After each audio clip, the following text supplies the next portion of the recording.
Gran trabajo, niños. Gracias. Gracias a las maestras y maestros también por vuestra dedicación.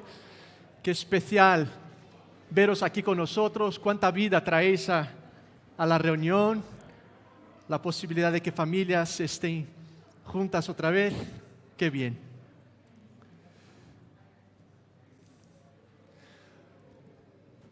Hoy es un día especial, ¿no es cierto? Buenas tardes. Hoy es un día especial, ¿no es cierto? No solo porque vemos a algunas personas que hacía casi un año que no podían quizás estar con nosotros, hace este tiempo muy especial, por reencontrar a personas que apreciamos mucho y nos están visitando por primera vez, o algunos que no conocemos y estáis con nosotros. Esto hace de nuestra reunión un momento muy especial. Por recibir a la pequeña Sofía, entiendo yo, por primera vez en una reunión, y April, la mamá. Esto hace de este momento algo especial, pero sobre todo, esta es una reunión especial porque estamos celebrando algo que celebramos cada día, pero culturalmente usamos este día para recordar que el evento histórico de mayor impacto, revolución y transformación en la historia ocurrió hace más o menos 2000 años. Jesús resucitó y está vivo para siempre. ¿Cómo mola la vida, no es verdad? Y qué difícil es aceptar la muerte. ¿Has perdido a alguien a quien querías mucho? ¿Qué sentiste? Yo recuerdo cuando perdimos a Levir, a mi suegro, y tengo el momento cuando lo poníamos bajo tierra y estaba Ana, su hermana, mi cuñado, y un momento que vivíamos que yo no sé cómo describir la sensación de distancia, de como que algo se nos arrancaba del alma por esa separación. ¿Qué sentiste tú cuando perdiste a esa persona? García Lorca escribió: como no me he preocupado de nacer, no me preocupo de morir. Y quizás sea la actitud de algunos de nosotros. Estamos viviendo, y si somos adolescentes jóvenes, suele ser también un poco nuestra manera natural de encarar la vida. Pero momentos como el que estamos viviendo como civilización, esta pandemia, a muchos nos ha recordado la fragilidad de la vida y la realidad de la muerte. O sea, yo me estoy muriendo. Y tú también. Todos. Es una realidad. Y lo que me gustaría hacer en los próximos minutos es invitarte a que te acercaras, aunque sea la primera vez, ¿vale? Quizás nunca lo has hecho o quizás llevas toda la vida haciéndolo, no importa dónde te encuentres. Yo quisiera invitarte a que vinieras conmigo y me acompañaras a un encuentro, a una tragedia realmente que luego se transformó en un tremendo milagro, a algo impresionante, pero que personas experimentaban muy de cerca esa realidad de la muerte. Y el único que ha vencido la muerte transformó esa situación y sus vidas de una manera tan maravillosa que eso sigue siendo relevante para ti y para mí hoy en Granada. Lo que quisiera hacer contigo es invitarte a ver cómo el que ha vencido la muerte, Jesús, se acerca a gente que está experimentando esa realidad de la muerte. Y quiero destacarte 3 actitudes, 3 comportamientos de Jesús, porque no son solo verdaderos en ese episodio que te voy a describir a partir de la Biblia, pero son relevantes para ti y para mí, porque es la misma forma como Jesús se acerca quizás a tu miedo a la muerte, a tu sensación de pérdida por alguien que querías y has perdido, a la preocupación que tú puedas tener de perder a alguien. Y espero que salgamos de aquí impactados abrazados, animados, con una nueva perspectiva de nuestro futuro por causa de la forma como Jesús se acerca a nosotros y por causa de la forma como Jesús se relaciona con la misma muerte. ¿Te parece que vayamos por ahí? La historia que te cuento ocurrió en una familia muy íntima de Jesús. Él tenía varios amigos cercanos que sabemos de acuerdo a sus biografías. Una familia muy cercana a Jesús era formada por dos chicas, dos mujeres, Marta y María, y tenían a un hermano llamado Lázaro. Cierto día avisan a Jesús que su buen amigo Lázaro estaba enfermo. Muy interesante, Jesús se queda donde estaba 2 días más, no sale de viaje y le dice a sus discípulos que Lázaro estaba durmiendo. Luego les explica, en realidad ha muerto.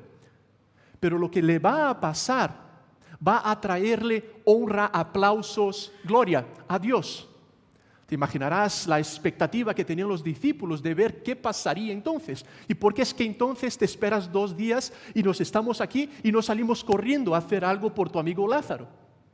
Bueno, Jesús se pone a viajar con ellos, finalmente llega donde estaba Marta y María, pero Lázaro ya había muerto. En realidad llevaba 4 días como en una cueva, sepultado, como era costumbre de ese entonces. La gente estaba desesperada y llorando. Es diferente a la mayoría de nuestras culturas porque en la cultura judía la manera que expresaban el luto era muy verbal, muy física, muy clara. Incluso familias que podían contrataban a gente que venía a llorar para que hubiera mucho lloro, mucho llanto, mucha sensación de pérdida. Esto nos ha pasado, aunque era algo muy humano y transcultural, y nos pasa a todos en algún momento de la vida. Ellos querían, y siguen haciéndolo, reconocer la seriedad, la gravedad y el aprecio hacia la persona que habían perdido. O sea que es posible que Marta y María habían incluso contratado a gente que venían a llorar, aparte de amigos, de familia. Había mucha gente en ese momento. Y allí llega Jesús. Y quiero seguir describiendo lo que ocurrió a partir de la descripción que nos deja Juan, uno de los biógrafos de Jesús, un amigo muy cercano a Jesús, en el Evangelio de Juan, capítulo 11. Juan, capítulo 11.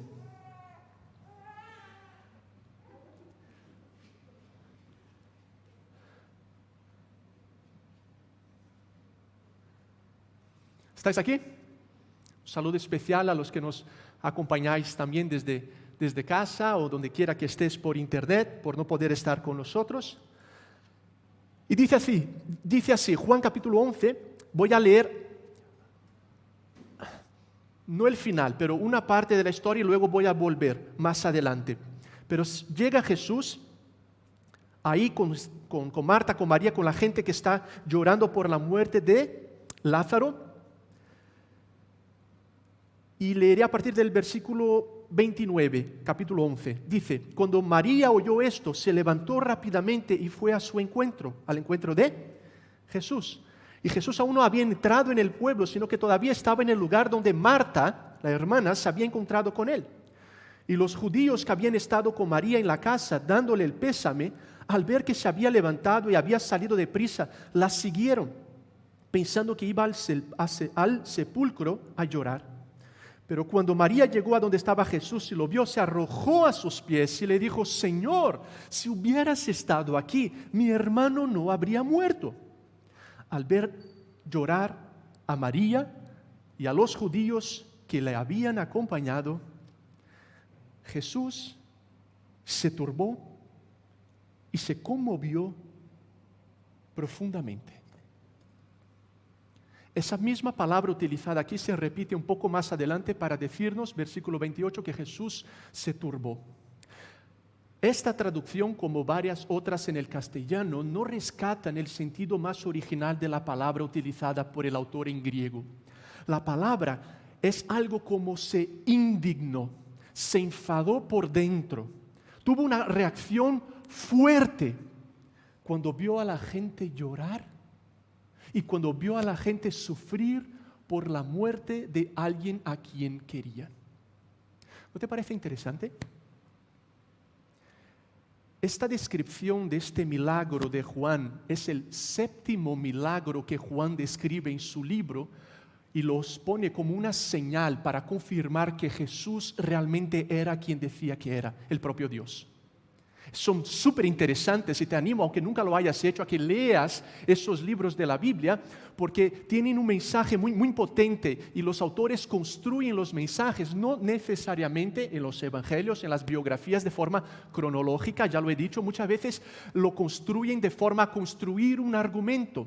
Y lo que está ocurriendo aquí es que Juan nos está presentando la 7ª señal, 7º milagro de Jesús. Y este es como el clímax, algo que va a apuntar a algo aún mayor, porque va a hablar de lo que él mismo experimentaría un poco más adelante, ¿vale? Y lo que nos muestra, por tanto, es que ese Dios hecho hombre, al acercarse a la gente, a sus amigos, al ver la desesperación, la tragedia, al ver a la gente llorar, lo primero que hace Jesús, ¿qué es? Bueno, he llegado. Aquí estoy, el que quiera hacerse un selfie conmigo, poner un post en Instagram, este es el momento. Como os he dicho anteriormente, vendría a resucitar a Lázaro, así que tranquilos todos, podéis dejar de llorar, sacad los mojitos, las piñas coladas, el champán, porque vamos a festejar. Mucho menos. Lo primero que hace Jesús, demuestra lo que está en su corazón. De cara a la muerte, lo que hace Jesús es indignarse. Por supuesto que no con la gente. Tenemos una ventana al corazón de Dios y aquí para algunos esto es muy revelador, porque no sé cuál sea tu opinión acerca de Dios. Y especialmente si algunos carecemos del beneficio de haber tenido un papá, una mamá que nos querían, una figura de autoridad que nos cuidaba, proyectamos muchas veces en Dios una imagen equivocada y creamos un Dios que no es el verdadero Dios. Y lo vemos a veces como alguien distante, tirano, empujándome o poniendo vallas en mi vida, limitándome, cuando lo que vemos en Jesús es como... ¿Quieres saber cómo es Dios? Mira a Jesús. ¿Quieres saber cómo reacciona Dios? Mira a Jesús. ¿Quieres saber cómo habla Dios? Mira a Jesús. Él es Dios. Es la imagen del Dios invisible, usando palabras del apóstol Pablo. Y lo primero, por tanto, cuando llega de cara a la muerte y ve a la gente llorando y experimentando esa realidad de lo más duro en la vida humana, en esa separación, lo que hace Dios es mostrar su corazón y decir, yo también me indigno, yo también me frustro, yo también me enfado de cara a esa realidad. ¡Ostras! ¿Qué Dios? ¿Tú no lo haces? Cuando yo te recuerdo que cada día 20,000 personas mueren de hambre, ¿esto qué te hace sentir? ¿Solo lástima o algo de indignación? Cuando te digo que de los 20,000, 10,000 son niños. Cuando recordamos que cada 40 segundos una persona se suicida en nuestro mundo, ¿esto qué te produce? Cuando sabemos que hay cerca de 40 millones de esclavos, ¿esto qué te produce? Y muchos van a morir como víctimas de la explotación sexual. ¿Esto qué nos produce? Cuando ves injusticia y corrupción y muerte y todo lo que nos ha tocado vivir a esta generación, incluso en esta pandemia, que en algunos lugares del mundo, porque hay otros que están acostumbrados a ver la muerte de cara cada día, pero a algunos como el nuestro esto es menos intenso. Pero ves que Jesús dice, esto a mí me indigna. Y nos recuerda, ¿sabes qué? Que las cosas no son como Dios quería que fueran. El mundo no es como Dios quería que este mundo fuera. Dios no creó el mundo para que hubiera muerte y separación y abusos y pornografía y problemas de identidad y traiciones. Dios no creó el mundo para eso. Dios creó el mundo para que hubiera una relación de amor entre nosotros y nuestro Creador. Y en Él encontráramos la realización y significado. Y tú con otras personas y tú contigo mismo también. Y hubiera armonía y equilibrio entre nosotros como sociedad. Para eso creó Dios al mundo, no porque le faltara. Dios crea porque le sobra. Dios derrama, transborda de amor, de bondad, de creatividad. Y Dios crea. Pero el ser humano, y esto lo describe la Biblia, decidió ser Dios en lugar de Dios. Yo lo hice, tú lo hiciste, los primeros seres humanos lo hicieron. Le dije, Dios, puedes salir del trono porque aquí me sentaré yo. Yo haré con mi identidad lo que yo quiera. Yo haré con mi mente lo que yo quiera. Yo haré con mi dinero lo que yo quiera. Yo haré con mis palabras lo que... haremos con este mundo lo que queramos. Déjanos ser Dios. La Biblia lo llama de pecado. Es amar a algo, a alguien más de lo que amo a Dios. Es no reconocer a mi Creador. Y Dios, en su amor, dejó que esto ocurriera, aunque desde el inicio planificó el rescate. Y así ha sido nuestra historia, marcada por dificultades, por desafíos, por guerras, por deseo de poder, por hombres y mujeres que quieren ser dioses, en naciones, en familias, en casa, en relaciones, en la clase. Y en esa búsqueda olvidamos a nuestro Creador y eso nos causó una separación entre nosotros y Dios y entre nosotros y la naturaleza, la creación y yo conmigo mismo y tú contigo mismo. Así que cuando Dios ve lo que te pasa a ti, lo que te causa lágrimas, Dios también se indigna, Dios se frustra. Si es que podemos utilizar adjetivos humanos para hablar de Dios. Es un intento de describir lo que siente Dios, pero aquí Jesús como que nos muestra una vez más el corazón de Dios. Dice, yo también me indigno delante de los abusos. Yo también me indigno, en este caso, delante de la muerte. Porque no era así. No era lo que yo quería. No era lo que planifiqué para vosotros. No era mi sueño, mi intención para la humanidad. La próxima vez que tú te indignes, te enfades delante de lo que no es bueno, recuerda que Dios lo ha hecho antes que tú mismo. Y Él no es un Dios indiferente, es un Dios que siente, que se hiere, que escogió sufrir, que se vulnerabilizó para permitir la libertad y por tanto la existencia de relaciones de amor.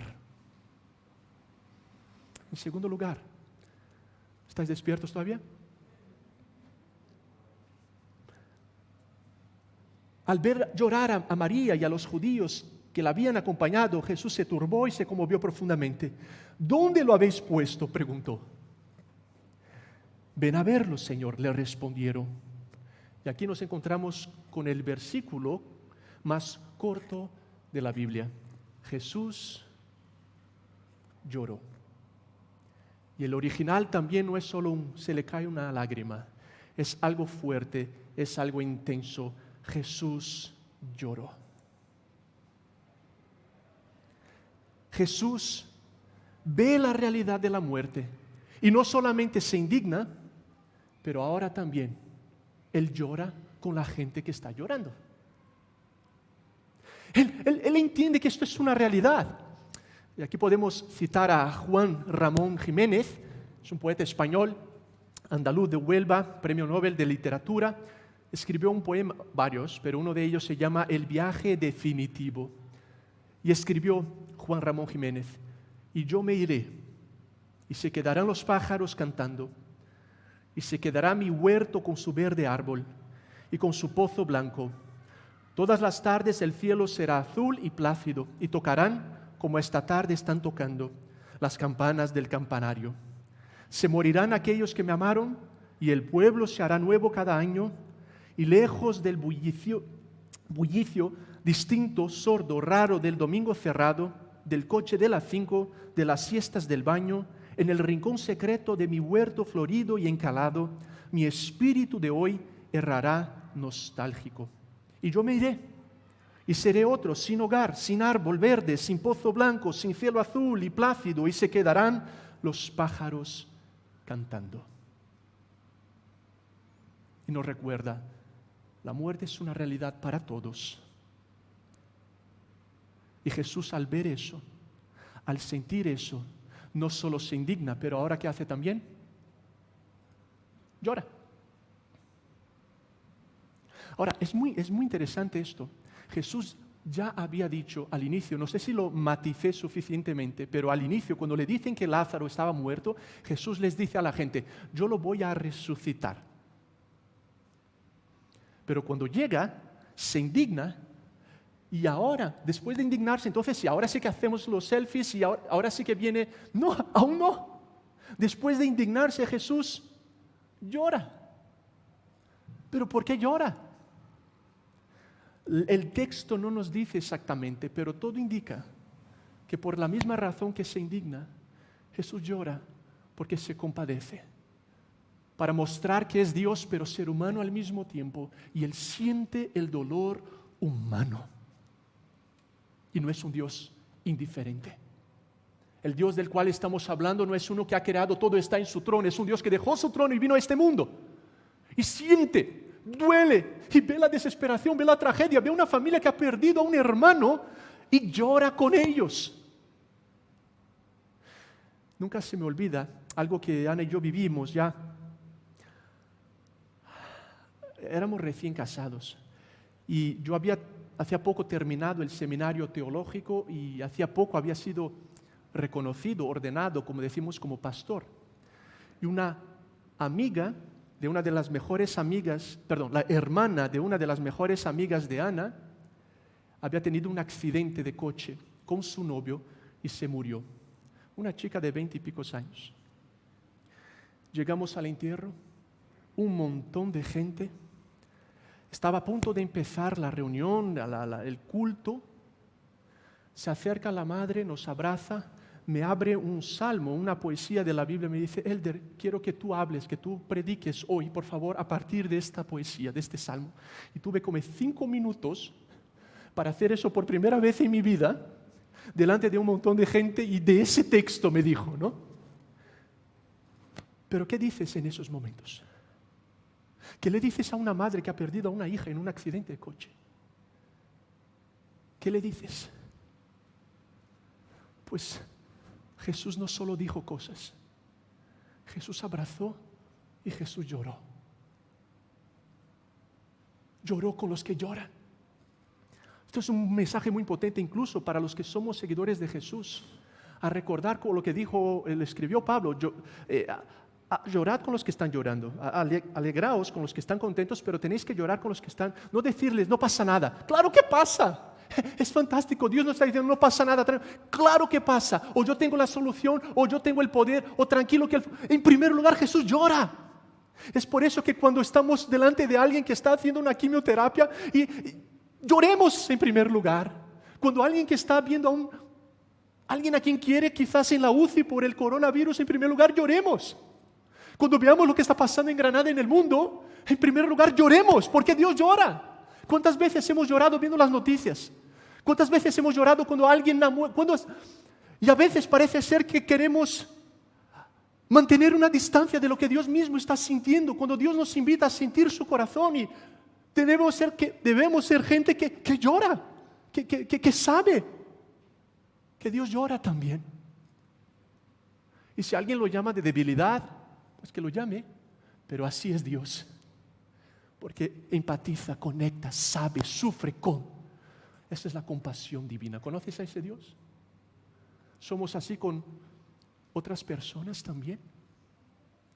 Y quiero recordarte eso. No sé lo que estás viviendo, ya sea la realidad de una muerte, ya sea la preocupación por una enfermedad, ya sea un estrés muy fuerte, una depresión en la que te encuentras, una desesperación económica por deudas que tengas, sea esa crisis porque tienes una cierta edad y te imaginabas que con esa edad estarías viviendo otro momento, sea que no estés alcanzando los sueños que pensabas que ibas a alcanzar, y quizás una u otra situación de estas nos llevan a las lágrimas, al dolor, a corazón roto por la preocupación de nuestros hijos, no sé yo. ¿Qué pasaría si entendiéramos que Dios llora con nosotros?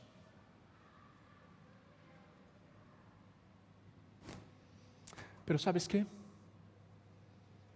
Esto no sería suficiente si paráramos ahí. Porque el ser humano también llora. Yo me acuerdo en otra ocasión, también esa imagen se me quedó marcada en la mente. Estaba haciendo compras en el Carrefour de Pulianas, cuando Ana y yo todavía vivíamos ahí por el pantano de Cubillas. Era el supermercado que nos tocaba más cerca, a no sé cuántos kilómetros, pero bueno. nos gustaba esa zona, pero recuerdo salir de pagar, acababa de pagar y había una peluquería, no sé si todavía la hay, si alguien sigue yendo a ese Carrefour, ahora nosotros vamos a otro, pero en fin, y yo a veces iba ahí, pero en lo que hice las compras, iba saliendo, miré así de lado y vi en la peluquería un chico, adolescente creo, en una silla de ruedas con una profunda discapacidad, y su padre a su lado. Querían cortar el pelo al niño y el niño se agitaba para aquí, para allá, algún problema serio tenía y el padre trataba de aguantarlo, de detenerlo, de cuidarle para que pudieran pelarle el pelo. Cuando vi eso, me entró algo, empecé a llorar ahí en Carrefour, me entró unas ganas por la situación del muchacho, pero por ese amor del padre y esa situación de dolor para algo que para algunos es tan sencillo. Para los que no tenéis pelo no lo es, pero para los que sí es algo tan sencillo como ir al peluquero y ves esa clase de dolor, de sufrimiento, y eso nos mueve como ha movido a Dios. Pero es que lo que decía antes, Dios va mucho más allá, y es aquí donde quiero entrar en el clímax de esta historia, de nuestro mensaje, y luego aterrizar para que concluyamos. Porque delante de la muerte Dios no solo se indigna, Dios no solo llora con nosotros y con la humanidad, pero Dios también, porque Él es Dios, vence a la muerte. Y esto marca toda la diferencia. Déjame leerte lo que Juan sigue diciéndonos.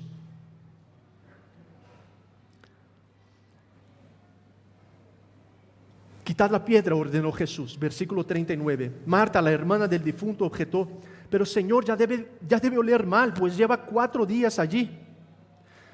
No te dije que si crees verás la gloria de Dios, contestó Jesús.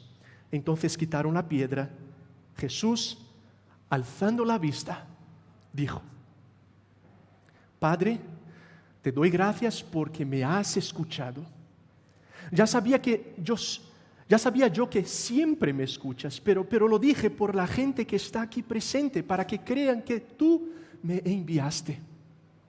Dicho esto, gritó con todas sus fuerzas: ¡Lázaro, sal fuera! Y algunos nos dicen que fue muy específico al decir Lázaro, porque si no dijera Lázaro, habría habido millones que hubieran salido fuera. Y dice específicamente: Lázaro, sal fuera. Y el muerto salió. Imagínate la escena, o sea, estás en un entierro, estás con la gente, con la familia, los que conocen, y el muerto se levantó, con vendas en las manos y en los pies y el rostro cubierto con un sudario. Quitadle las vendas y dejad que se vaya, les dijo Jesús. El Dios que se indigna delante de la muerte, el Dios que llora con nosotros por el sufrimiento que la muerte nos causa, es también el Dios que puede y ya ha vencido la muerte. Porque Él es el autor de la vida, según nos ha dicho la propia Biblia. Y Él lo dijo con anterioridad. Y aquí quiero dar unos pasos atrás, porque al inicio de esta narrativa, cuando Jesús se encuentra con una de las hermanas, Él le dice: tu hermano resucitará, le dijo Jesús. Y yo sé que resucitará en la resurrección en el día final, respondió Marta. Y Marta tenía una cosmovisión, ¿vale? Un entendimiento judío. Y es que en el futuro, en el día del Señor, así lo conocían, Dios establecería su reino, vendría el Mesías, que para muchos no sería alguien divino, un hombre, ese Mesías que liberaría al pueblo, el reino de Dios se establecería y entonces Dios resucitaría a los muertos, a los padres, Abraham, Moisés, Elías, gente de la historia y todos los que habían venido antes. Esa era la cosmovisión judía. Entonces cuando Marta reacciona, ella está pensando como un judío, pero Jesús aquí le muestra algo, y es tan bonito eso, como Jesús una y otra vez revela cosas muy profundas sobre la vida y la muerte y la resurrección a mujeres. Y por supuesto que esto tiene que pasar, pero en este contexto donde mujeres eran tan marginadas, Jesús está comunicando algo muy potente. Cuando resucita son ellas quienes le ven primero. Ahora o antes, en Juan capítulo 4, es con la mujer en el pozo de la mujer samaritana en el pozo, a quien Jesús le muestra cosas muy profundas. Es ahora con Marta y con María, a quien Jesús le dice, yo soy. Yo soy. Sí, lo que estás diciendo, Marta, va a pasar, es verdad, eso va a pasar un día. Pero quiero decirte algo más. El Mesías que esperáis, el Salvador que esperáis, no es solo hombre, es hombre y es Dios. Yo soy. Y no sé si recordarás, y los que nos estáis visitando, estamos navegando por una serie llamada Yo Soy. Jesús en varias ocasiones dice yo soy, porque Dios en la primera parte de la Biblia, en el Antiguo Testamento, se muestra, se revela, dice ser, ese es su nombre, yo soy, el que era, el que es. No podemos traducirlo, pero viene del verbo ser, el que es. Nosotros estamos, Él es. Y Jesús una y otra vez dice yo soy.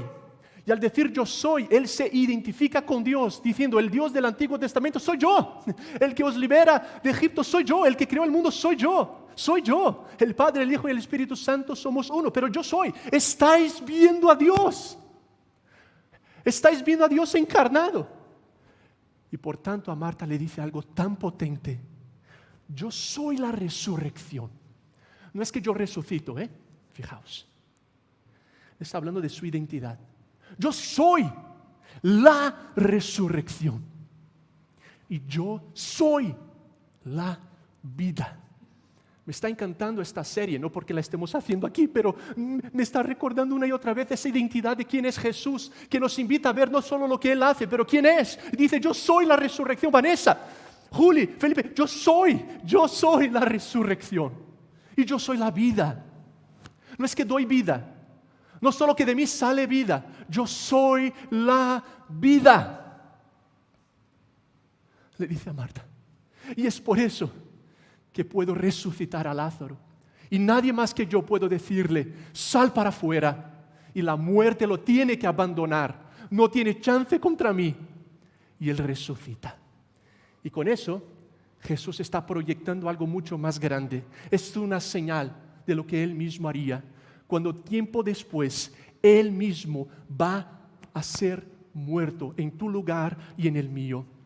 Y es crucificado, es torturado, es colgado 6 horas en esa cruz vivo hasta que exclama, está consumado, está terminado. Y en ese momento en la cruz Jesús lleva sobre sí mismo todos los pecados de todos los seres humanos de toda la historia, y no hay como medir el dolor físico, emocional y espiritual, porque en ese momento hay una separación cósmica y misteriosa, porque Jesús mismo, citando el Salmo 22, dice, Dios mío, ¿por qué me has abandonado? Y la respuesta es por Elder, por Gustavo, por María, por ellos te he abandonado por sus pecados, para que ellos no tuvieran que ir a esa cruz, sino que yo mismo cargué sobre mí mismo mi santo enfado, mi santa ira contra el pecado. Justa ira cayó sobre mí mismo y yo les sustituí, porque soy justo y porque les amo. Y de tal manera, dijo Jesús, que Dios amó al mundo, de tal manera Dios amó al mundo,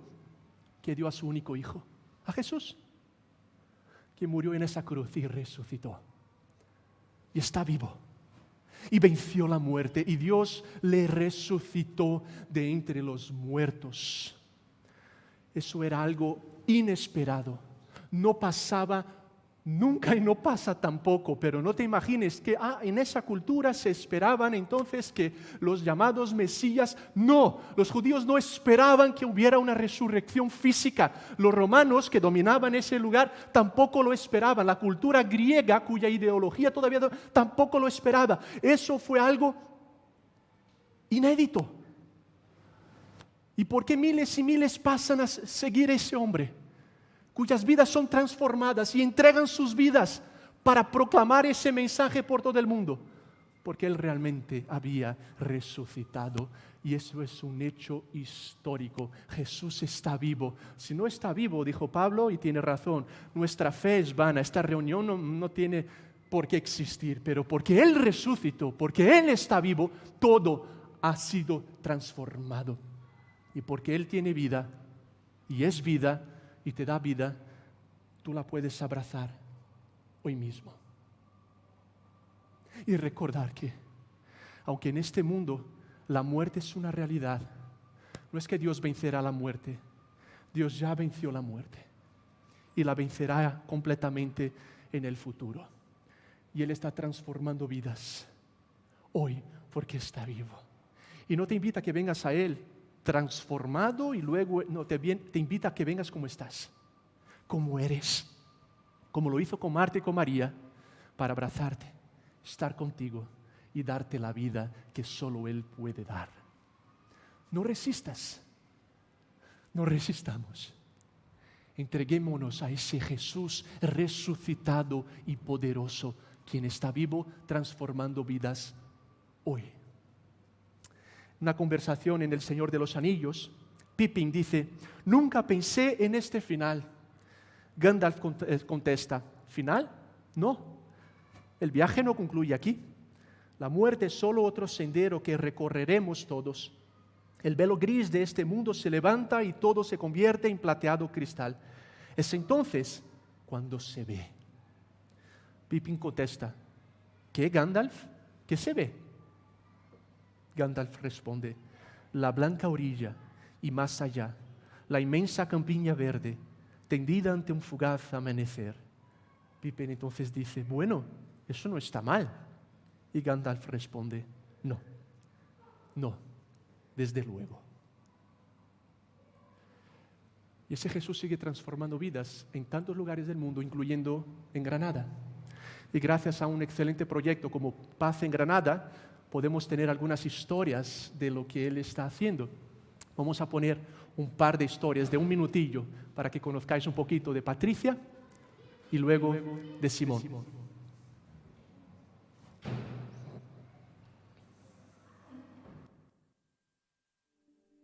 Pero, no sé, a mí me faltaba algo. Yo veía que no terminaba de llenarme, que no era suficiente, que había algo más. La verdad, nunca me han enseñado a estudiar la Biblia, ni a leerla, ni a buscar las cosas por ti mismo. Entonces yo empecé a ver que hay algo más y que puedes tener una relación directa con Dios y tenerlo en tu vida y que te llene para todo. Y así.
Pero, no sé, a mí me faltaba algo. Yo veía que no terminaba de llenarme.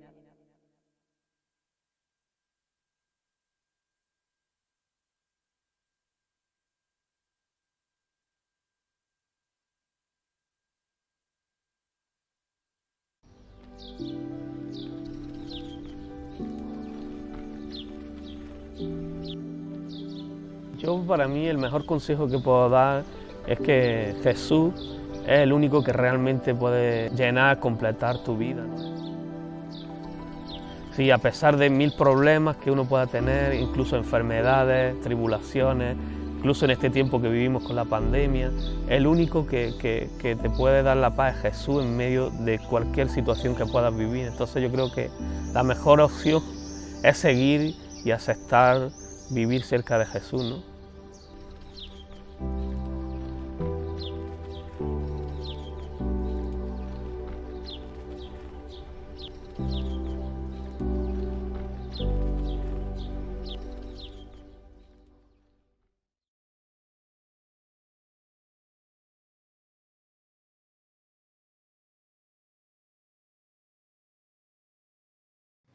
Que Él lo hiciera. Ese Jesús llora con nosotros. pero antes también reacciona con indignación delante de la realidad de la muerte. Pero ¿sabes qué? Él hizo algo por eso. Vino a este mundo, entregó su vida y a través de su muerte trajo vida y vida eterna para aquellos que creen en Él y reciben lo que solo Él puede ofrecer. Y empiezan hoy mismo a vivir esa vida eterna. Y no a vivir como antes vivían, pero en una nueva vida. Y aquí quizás algunos que ya somos seguidores de Jesús necesitamos ser desafiados en este domingo de resurrección a recordar que vivimos a partir de esa resurrección y de ese poder de Jesús, quien venció a la muerte. Y te ofrece esa vida que solo Él puede ofrecer. Y te envía a ti y a mí a que salgamos por todo el mundo compartiendo esa realidad, compartiendo ese mensaje, amando como Él amó y compartiendo que existe un Dios que ha vencido a la muerte y es resurrección y es vida. ¿Lo conoces? ¿Por qué no terminamos también recordando que esa realidad nos trae esperanza de cara al futuro? Nos recuerda que la muerte física, para los que morimos en Él, es solo una coma. Y estaremos con Él para siempre. Un ejemplo ha sido los que hemos escuchado, otras personas entre nosotros, o gente como Juan Luis Guerra, quien por cierto os manda saludos, no pudo estar con nosotros esta tarde, pero ha experimentado esa transformación tan potente que sigue cantando de ella también. Esta es una de sus canciones. Juan, antes de ponerla, si te quieres mover, vamos a terminar esta parte, puedes hacerlo. Es una música algo animada, pero queremos terminar celebrando esa realidad, así que vamos a ponerla.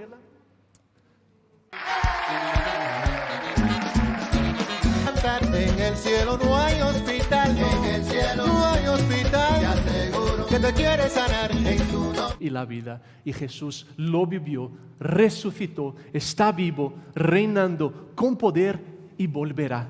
¿Dónde pasarás tu eternidad? ¿Dónde estarás? Él te invita, ven a mí, recibe la vida, recibe la resurrección que solo yo te puedo dar. Hazlo ahora mismo. Vamos a hablar con Él y luego oraremos a través de otra canción que nos guiará el equipo. Gracias, Señor, por esta tarde. Gracias por este día, cuando, no porque la Biblia nos manda a hacerlo, no hay ningún mandamiento bíblico que debamos celebrar, ya sea tu nacimiento o tu resurrección, un día al año. No, pero es una tradición que podemos tener donde de manera específica hay un día en el año donde especialmente recordamos lo que queremos recordar cada día de nuestras vidas. Es que tú estás vivo, la tumba está vacía. El que dijo yo soy la resurrección y la vida y resucitó a Lázaro y a otras personas, luego resucitó Él mismo y está vivo y eres incomparable y no hay nadie como tú, solo tú lo has hecho, tú eres el autor de la vida y eres el que también se indigna delante de la situación de muerte que tantas veces y a diario toca nuestro mundo. Tú eres el que llora con nosotros, el médico herido, y eres también el que venció a esa muerte. Tú eres vida, tú eres todopoderoso, y a ti reconocemos como Dios y te adoramos. Y pedimos que ese poder sea liberado aún más intensamente en la vida de muchos de nosotros. Quizás algunos por primera vez digan, yo te quiero conocer, Jesús, te entrego mi vida. Y otros que ya te conocemos podamos ser renovados por el poder de tu resurrección. Porque incluso la Biblia dice que ese mismo poder es el que actúa hoy en nosotros. ¡Qué tremendo! Gracias por ese poder que nos transforma y nos hace más parecidos contigo. Y te pedimos que sigamos cada día perplejos, maravillados y agradecidos por lo que tú has hecho por nosotros.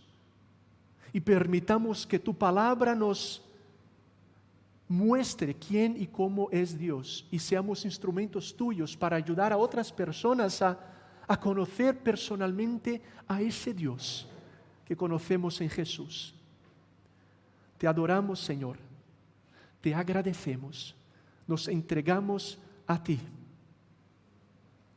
y celebramos tu vida, que es también nuestra vida, nuestra esperanza, y nos da otra perspectiva del pasado, del presente y del futuro. Porque tú vives, viviremos contigo para siempre.